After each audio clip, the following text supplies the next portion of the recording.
So what's the target?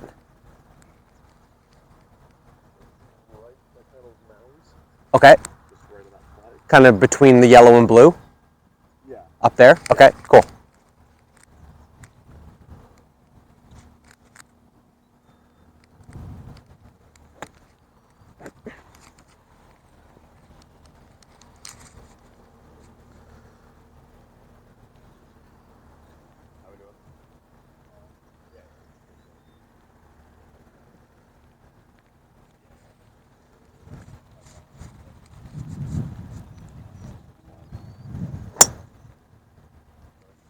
Okay. What do you normally shoot? My low round this year is 79. My high round this year is 88. Okay, That's all right. kind of 10 shot window. Yep, it's about right. this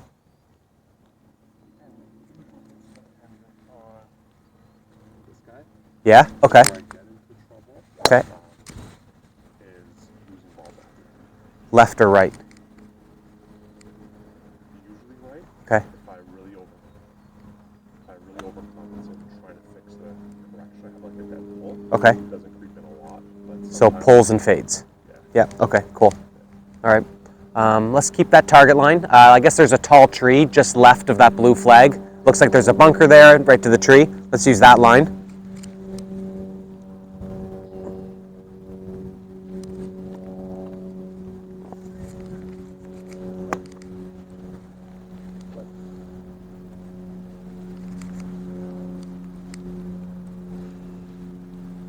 Okay, so for alignment, I have you 20 yards right of the blue flag. 20 yards right? Yeah, it's a little right of the blue flag. I like that.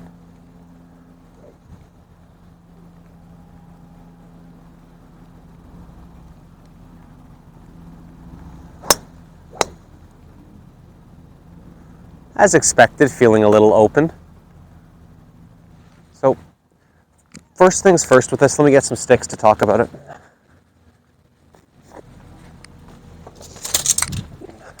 So, when it comes to our alignment, it's a little bit of an illusion because we kind of stand off to the side of the golf ball. So, let me do this. If I've got, here's our target line. You agree that's the target line? Yeah. Okay, so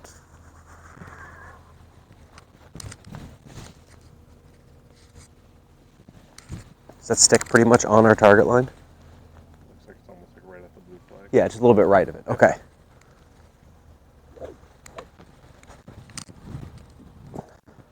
All right, so when we set up to this shot and we're like getting ready to hit, the first thing is that once I have my club kind of down and pointed at my target, I want to use my eyes to stare at my target as I set my feet.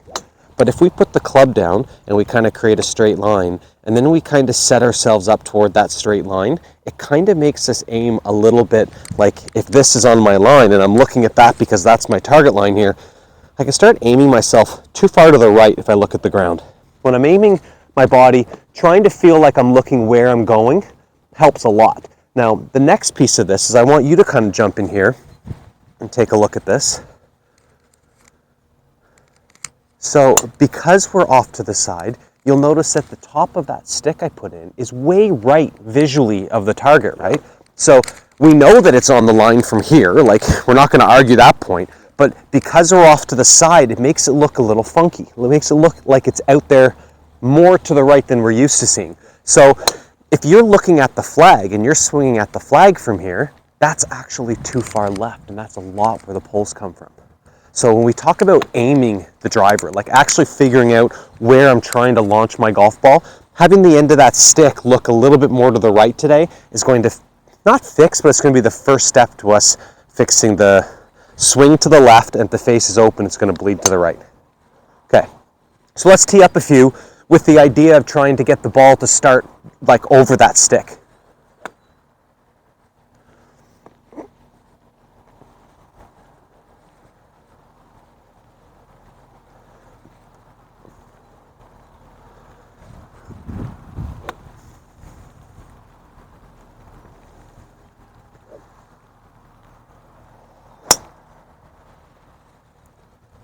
We'll start it just left, cut back, Okay, one more.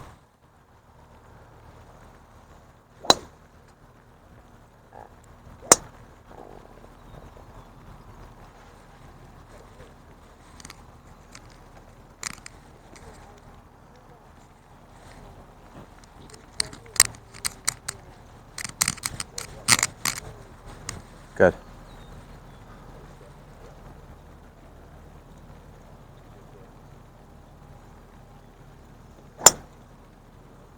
Okay.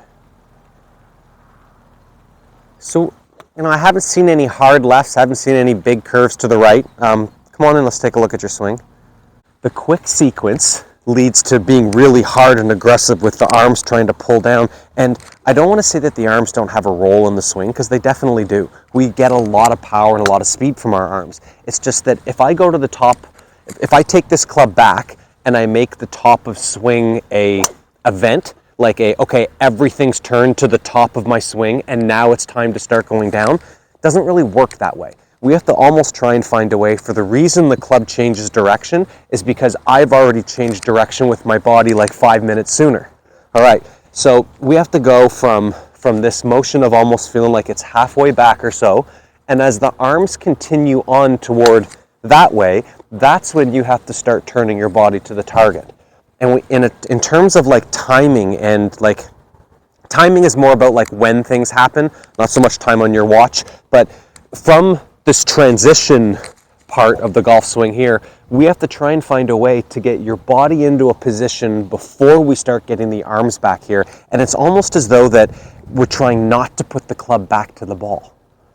Like I'm trying to get you to use your hands to keep the club head away from impact as it approaches the ball, not put it toward impact. Because if it's really easy for me to take this club and put it back to the ball because my arms are holding it, and right, that's really simple to do. The thing is that it takes me longer to use the trunk of my body to start turning this way, like longer in terms of time now. So if my body requires more time to get into position and my arms are trying to like speed themselves up along the race, now my body doesn't get to do what it's supposed to do. So I don't like to teach feels very much because, feels are going to be different for everybody. But in terms of what you're feeling in your arms and the shoulders, they have to stay soft today. Because what I really want to try and get to is that on the downswing, as you start to turn, that your arms are soft enough that they get longer in the downswing, not shorter and closer to you, right? That's like when I flex my muscles, things come inward. And I want to feel like I've got my muscles doing the opposite of flexing, that they're soft so that they can stretch. And if I can feel like the muscles in my arms are stretching on the downswing because I'm turning out of the way, that's where this club's going to be not only more stable, but it's going to start coming in from a different line. There's that inside out kind of a deal. So, how we're going to do this and like the exact words we're going to use, I'm not quite sure yet, but I know that it's going to be something along the lines of you feeling as though that the role of the arms is to keep the club head away from impact, not bring it in toward impact. And the way that the club gets past the tee and past the golf ball is because my body is turning it that way. And my arms and club get whipped around from behind. So, one of the analogies that I've used in the past is that like the boat and the water skier. Right? And the boat goes and it pulls from the rope and the water skier gets to move. But if somehow the boat's flying along the water and then the water skier passes the boat, something wrong's going on. You know what I mean? So we have to find a way to feel like this water skier guy being pulled by your boat, which is like, your left ribs, something down here, the physical guys call it like it's in the lat pull, right? And if I can feel like I'm going from here and I'm pulling from this side all the way around to the target as hard as I can, and it pulls and pulls and pulls all the way in that direction, it's going to yank my water skier into the ball. Now this is where we get the feeling and the look of, oh yeah, people are rotated and open at impact. You've got a good move with your lower body to get the lower body open, but we don't quite have this pull of that guy, right? So another way to look at this is that if I stood right here and someone was standing here and my goal was to backhand slap knock them out, okay? I can sit here and go like that and just wave my arm, but that's not going to do anything, right? I have to feel like I kind of turn away, pull by that lat right here, and then next thing I know, this arm comes through in like 5 minutes of travel, smack, knocked out, right? And it's that waving of the arm across my chest that I want to try and improve for you, okay? So we've got the concept of let's not put the club head back to the ball. The time from the top of the swing into impact, I want this to increase like crazy. Like it's going to have to double its time, all right? But it's going to get there because we're trying to feel like the lat is pulling hard to backhand slap somebody right there. And that's going to be the pull of that water skier all the way around this way. And I don't have to feel like I'm putting this anywhere and lining it up and tracing some path down here. It's going to get pulled into the shot, and it's going to be, you know, it's not being driven in there, it's being pulled in there. Does that make sense? Okay, so let me see how you take that and how we're going to work with that.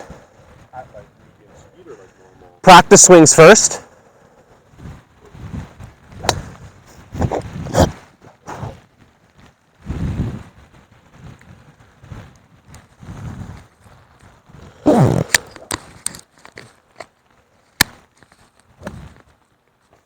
So take it up to the top, hold it up there, and try and feel like things are, like your arms are light, really, really loose, so tension free. Okay, so I want you to pull from this lat, okay? Pull all the way around. Keep pull, pull, pull, pull. Good. So instead of pulling from the hands on this grip, I want you to pull from here, and it's almost like the club and your left arm are one unit. It's one piece from the shoulder all the way down to the club head.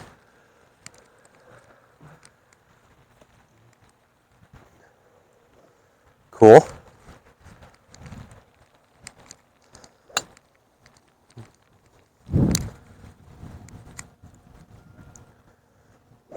Good. Okay, so now just take it like maybe halfway back and then stop. Okay, and now from here, as you start to continue with the hands to go up, start pulling with that left side. All the way into the end of your swing. So it'll feel like the club head's going into backswing mode, and then this side of you is going into finish position mode. It kind of feels kind of like it's driving me forward. Yeah. So we can think of it, your lag today is this thing pulling from the club head. And those are the two pieces that we're trying to lag, meaning if the club head goes one way and this goes the other way, we get our stretch.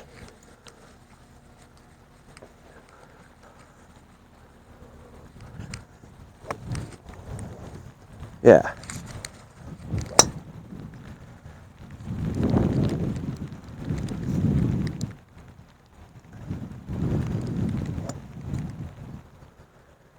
Okay, full swing, practice swing.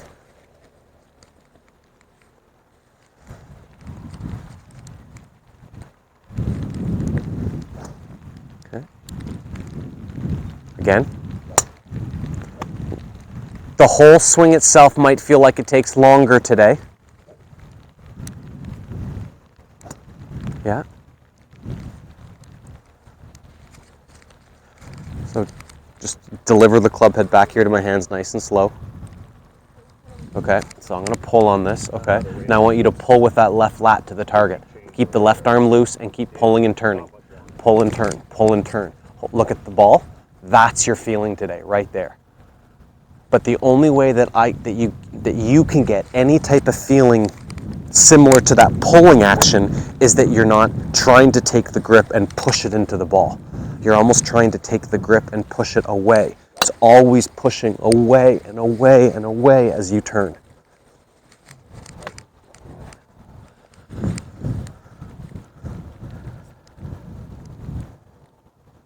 Hey, that was really good. That was different.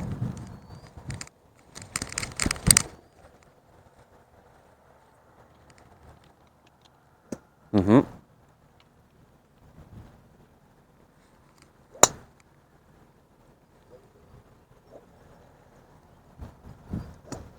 Okay, let's hit one, see how we put it together. I wouldn't say it's going to be your normal full speed, because that would just mean you're doing your normal thing.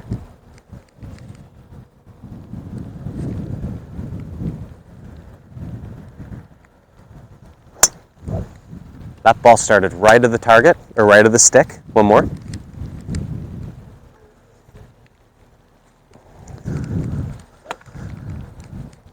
So the motorboat, you know, which is this lat thing here, it's going to pull for a lot longer than you think. It's going to pull almost so much that it starts to move away from the target at one point, right? So you can kind of think of it like on the ground here, that my lat pulls all the way back around like that, forward, and then back around. It's now moving, it's moving away from the target. It's pulling so much. Not bad.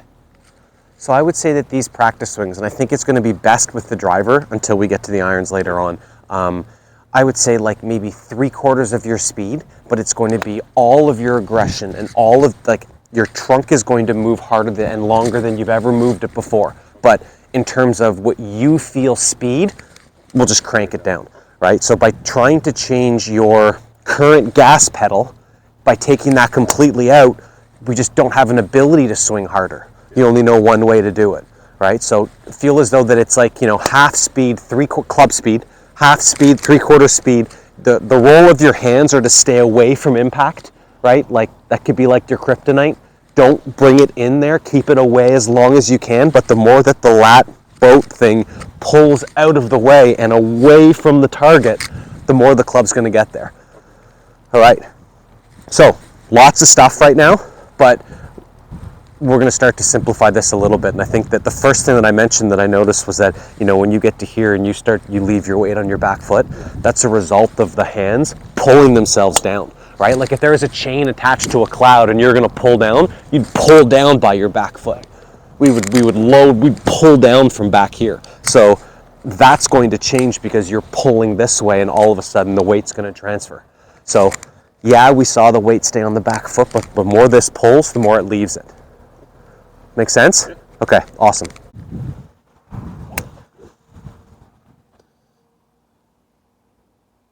Okay, so set up your ball for me. A couple of things I've noticed. Ball gets a little too far back in your stance. Yeah, try and get it forward, closer to your front foot. Keep going. Keep going. Keep going. There. Now, where does that feel relative to you? If I wasn't here, how do we find that again? Does it feel like it's here, or there, or there? It kind of feels like inside pack, I'd say. Love it. That's your move. That's your feel.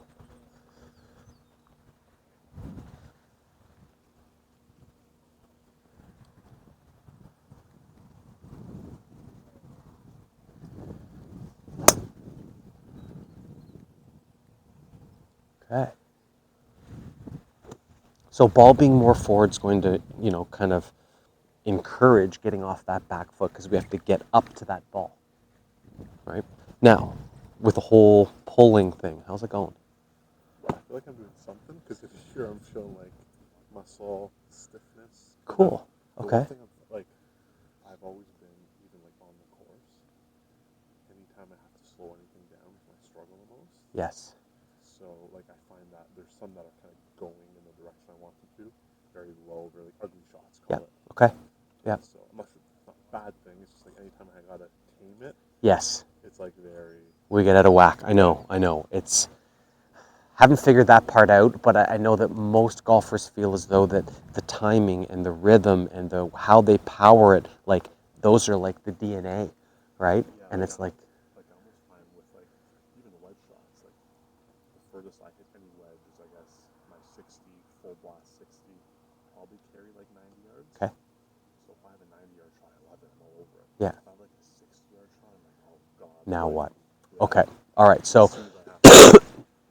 most of that has to do with how much speed we are giving the club from our arms, because I don't know the difference between like 80% and 60% with my arms, but I can feel 80% or 60% with my body because there's more moving, there's bigger muscles activating. So the way I've kind of tried to do it of late is just keep the same swing, choke down and choke up. Yeah, okay. Which kind of helps. That works. So let's go this swing with the softest arms. Like if I could somehow like turn all the muscles off in your shoulders all the way down to the wrists. Let's see what we can do. Wrists have to stay floppy and loose. Keep everything soft.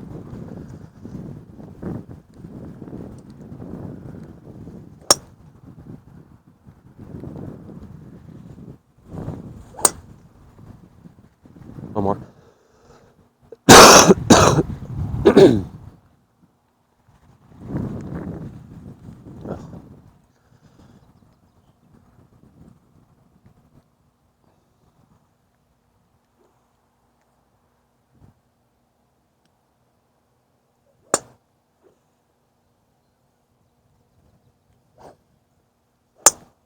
was different. Okay, so let me talk about some stuff here with the club. So if we've got the arms powering the swing, what that really means is that I'm taking this grip and I'm using my arms to pull the grip like past me. So the zipper represents like the middle of my body or my midline, right? And as I take this to the top, okay, you can see that the arms have gone to the right of my midline, right? If I try and take my arms and cross my body, passing this midline, that's where this grip travels too far. So now the grip is going past my body. It keeps the club head behind it, because if this is pulling, then that's lagging, right? A lagging club head through here is open. There's our fade. And then from there, this grip pulls itself up into the finish. So the club never has a chance to actually pass the grip. Now, a lot of people call that a flip, but I mean, the best players in the world do it. They just do it at a better time than the worst players do. So if we can get the sensation that we're not trying to take the grip and pull it past our midline, that it has to actually slow down before it gets to my middle, and that slowing down of the grip speeds up the club head. It's the whole idea of two people without seatbelts are in the car and they hit the wall. Well, the car stops, but they go far, right? So if I can feel as though that I decel the handle, it accels the club head. And that's what gives it the appearance of a flip, but it's not a conscious wrist move that flips it. It's just the fact that the grip slows down, so that speeds up. And that happens in every swing. I mean, we can watch Vijay Singh hit the driver, and his hand comes off the driver. He has flipped it so much. Mickelson does the same thing. There's not really any players out there that don't let the club head pass the handle with the driver, because that would lead to shortness, and you can't be a tour player hitting it short. So if we think about the grip versus the midline and how it affects our arm speed, if I can feel like my arm speed is really only down, but not across my body, just up and down, right? Now if it's not going across, that slowness to the grip lets the club head kick out. Right? I didn't do this to my hands. It happened that way because I slowed my arms down. But if my arms are squeezing to create power, it also locks out our wrist. And if I'm locking out my wrist, now my grip pulls all the way around the corner, lagging that open club face, and we get deflected cuts. I want to feel like if I stop my arms, my floppy wrists have the ability to go like that, and then that's going to make the club head pass. Does that make sense? Okay, so the big thing there is like the relationship between your arms and, say, the middle of your chest or the zipper on my jacket here. I don't want you to feel like you're pulling your arms across that zipper. They can only stay on the right side of the zipper. We turn the zipper to the target, right? So if I start in line with my zipper, right, it goes back, it's way to the right of this. I turn my zipper to the target, then the club catches up over here, way after the ball's hit. But the first thing we saw in the video was that when this starts to pull down and it passes the zipper, the body has to stand up to accommodate. If I go from here and just turn the zipper to the target, right, it brings the club head next or afterwards. Yeah,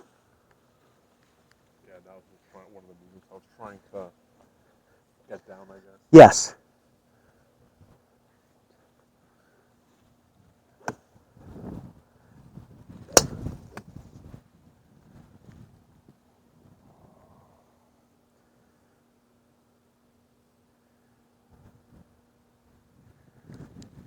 Okay, so take it to the top, hold it up there.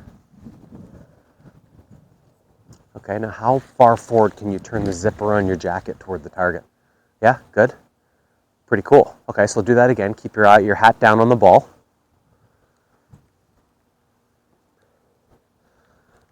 Okay. Now start turning the zipper through, keeping your eyes on the ball. Good, and this comes in last, and I want it to pass.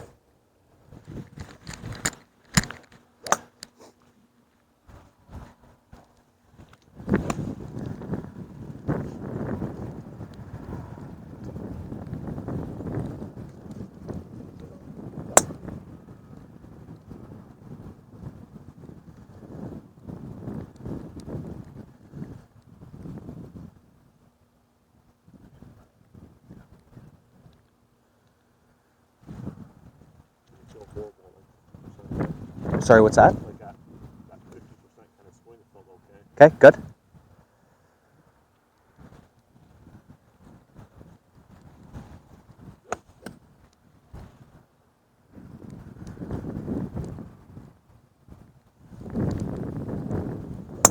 Hey, good job. Definitely resequence that. Okay, another one.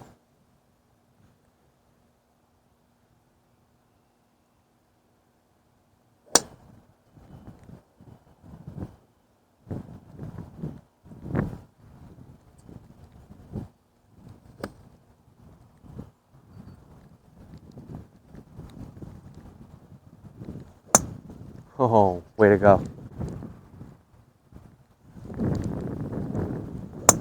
Hey, good job. Definitely resequence that. Okay, another one.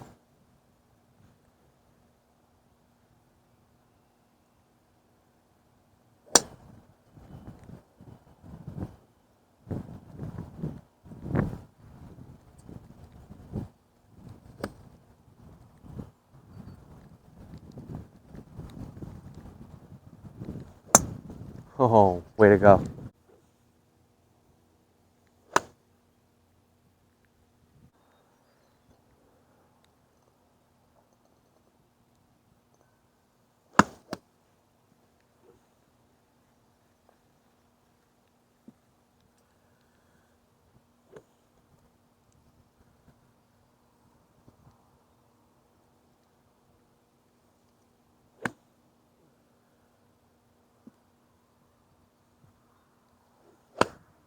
Nice. Is that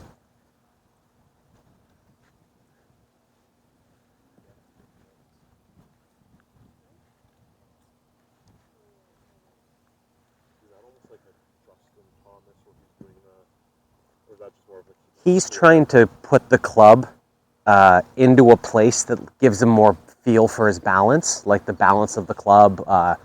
This is a little bit more of, excuse me, this is a little bit more of trying to make sure that, I mean, don't think I know anybody that would do anything like this. I mean, the closest guy might be Jason Duffner, who just sits there and waggles back and forth, but that's still like a wrist manipulation. I'm trying to not put, I call it putting something into the club, where it's like if I'm using my hands to make the club head move, that's a torque around the grip, and I'm trying to take that part out. Like, I mean, literally, like if your hands were like burnt, right, you wouldn't be able to squeeze that grip without it hurting. They used to say like hit balls till your hands bleed, right? But the key to that was going back the next day, because you wouldn't be able to squeeze it, your hands would be so sore. And this is kind of where I'm trying to get us to.